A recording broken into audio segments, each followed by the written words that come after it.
Hello everyone, তো এখন আমি ছাদে আছি।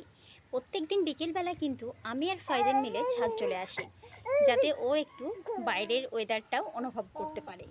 তো আমার ছেলে কিন্তু পাখি দেখতে খুব পছন্দ করে, আর ছাদে কিন্তু অনেকগুলো পাখি যায়।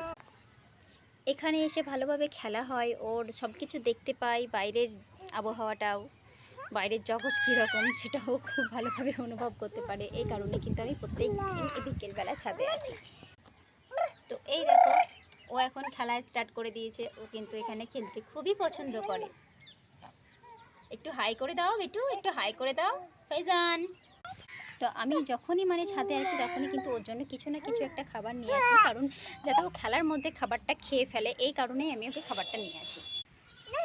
ওকে খাবার খাওয়াতে কিন্তু বিশাল কষ্ট হয়, যাকে বলে খাবারও খেতেই চাই না। এত খাবার খেতে একটা মানুষ কি করে যে খাবার না খেয়ে থাকে, ওকে দেখে শিখতে হবে। ওর খাবার খাবে, আমাকে জোর করে খাওয়াতে হবে।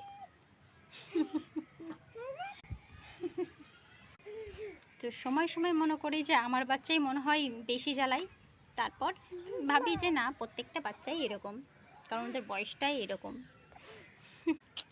হাই হ্যালো একটু বলো, বলবে না? হাই হ্যালো করবে না? আসলে ব্যাপার হচ্ছে, পাশের ছাদে অনেকজন ঘুড়ি ওড়াচ্ছে, তো ও ওই আওয়াজটা পাচ্ছে আর তাকিয়ে তাকিয়ে দেখছে। তো এখানে ঘুড়ি উঠছে, জাস্ট আমার ফোনটা খুব একটা ভালো না, এই কারণে কিন্তু দেখা যাচ্ছে না।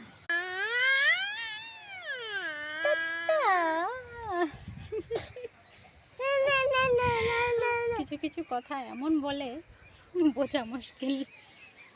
তো বাই, দেখা হচ্ছে অন্য কোনো ভিডিও নিয়ে।